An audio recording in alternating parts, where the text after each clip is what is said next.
সুপ্রিয় দর্শক, কেমন আছেন সকলে? আশা করি ভালো আছেন।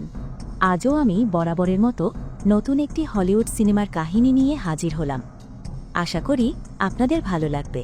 আজকের গল্পটা শুধু অ্যাকশনের নয়, এটা প্রতিশোধের, ষড়যন্ত্রের, ভাই বোনের আবেগের এক ভয়ঙ্কর ট্র্যাজেডি। এই সিনেমায় প্রতিটি মুহূর্তে আছে থ্রিল, সাসপেন্স আর রোমাঞ্চ।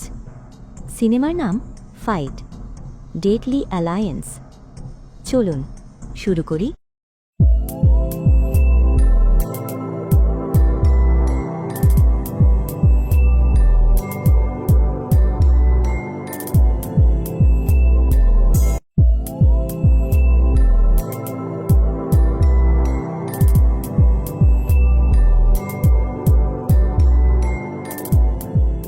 এই চমকপ্রদ গল্প। সিনেমার শুরু হয় একটি নিঃশব্দ, অন্ধকার গোদাম ঘরে। কাছে কাছে আলো পড়ে এক রহস্যময় যুবককে দেখা যায়। তার নাম রায়ান ব্লেড, একজন সাবেক স্পেশাল ফোর্স সদস্য, বর্তমানে আন্ডারগ্রাউন্ড ফাইটার। তার চোখে জ্বলছে প্রতিশোধের আগুন। প্রধান চরিত্র রায়ান ব্লেড, প্রাক্তন সেনা, যার পরিবারকে মেরে ফেলা হয়। মায়া চেন, চীনা গোয়েন্দা, রায়ানের মিত্র ও গোপন প্রেম। ভিক্টর ড্রেভ, এক ধনী যুদ্ধবাজ, গোপনে অস্ত্র ও মানুষ পাচারকারী। জেইন, রায়ানের ছোট বোন, যাকে সবাই মরে গেছে ভেবেছিল। আলফা কোড, একটি গোপন প্রযুক্তি যা বিশ্বব্যাপী যুদ্ধ বাঁধাতে পারে। রায়ান ছিল সেনাবাহিনীর অ্যাম্বার স্কোয়াডের সেরা সদস্য, কিন্তু একদিন একটি মিশনে তাকে বিশ্বাসঘাতক প্রমাণ করে ফাঁসিয়ে দেওয়া হয়। একই রাতে তার বাড়িতে আগুন লাগে, তার স্ত্রী ও ছোট বোন নিহত হয়। কিন্তু রায়ান জানে এটা দুর্ঘটনা নয়, এটা ছিল পরিকল্পিত হত্যা। সেই দিন থেকেই সে আন্ডারগ্রাউন্ডে চলে যায়। সে খোঁজ পায় একটি সংগঠনের নাম ডেডলি অ্যালায়েন্স। রায়ান ঢুকে পড়ে আন্ডারগ্রাউন্ড ফাইটিং সার্কিটে, কারণ এই সার্কিটের মাধ্যমেই ডেডলি অ্যালায়েন্স সদস্য সংগ্রহ করে। এখানে তার পরিচয় হয় মায়া চেনের সঙ্গে, যিনি গোপনে চীনা গোয়েন্দা সংস্থার হয়ে কাজ করছেন। এক রক্তক্ষয়ী ফাইটের পর রায়ান যখন অচেতন অবস্থায় পড়ে থাকে, তখন মায়া তাকে বাঁচায়। তারা দুজন একত্রে মিশনের পরিকল্পনা শুরু করে। তাদের লক্ষ্য ভিক্টর ড্রেভকে খুঁজে বের করা, যে ডেডলি অ্যালায়েন্সের প্রধান।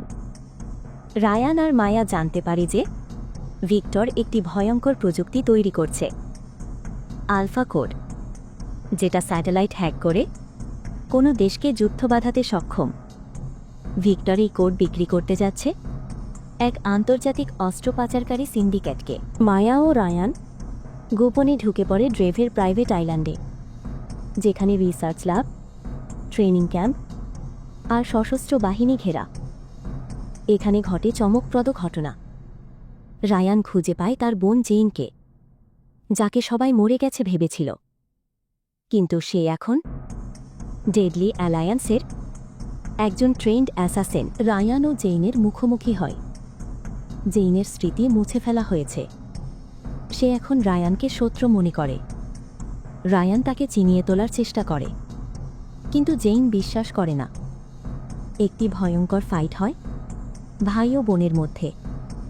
অবশেষে মায়া একটি ডিভাইস দিয়ে জেইনের পুরনো স্মৃতি ফিরিয়ে আনতে সক্ষম হয়।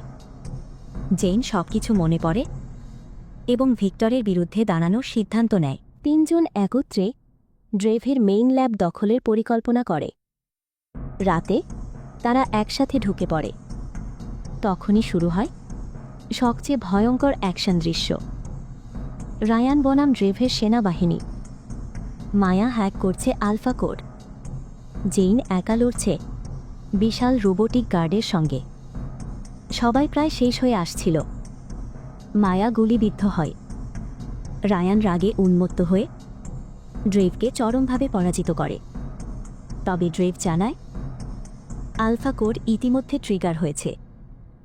সময় মাত্র 5 মিনিট। জেইন ও রায়ান মিলে মায়াকে বাঁচিয়ে নিয়ে যায় ল্যাবের মূল কন্ট্রোল রুমে। কিন্তু পাসওয়ার্ড জানে শুধু ড্রেভ। শেষ মুহূর্তে মায়া একটি এনক্রিপ্টেড ফাইল থেকে পাসওয়ার্ড বের করে ফেলে।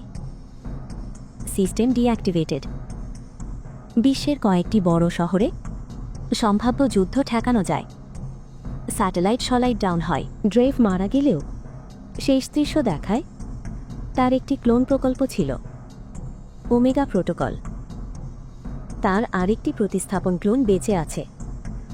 রায়ান, মায়া ও জেন নতুন করে এক মিশনে বেরিয়ে পড়ে। ফাইট ডেডলি অ্যালায়েন্স শুধু এক অ্যাকশন মুভি নয়, এটি বিশ্বাসঘাতকতা, পরিবার, প্রযুক্তি ও প্রতিশোধের এক অসাধারণ থ্রিলার। পুরো সিনেমা জুড়ে রয়েছে হাই অকটেন অ্যাকশন, মেধাবী প্লট টুইস্ট এবং আবেগঘন মুহূর্ত। যদি ভিডিওটা ভালো লাগে লাইক দিন, কমেন্ট করুন আর সাবস্ক্রাইব করতে ভুলবেন না। দেখা হবে অন্য এক দুর্দান্ত সিনেমার গল্প নিয়ে। ধন্যবাদ।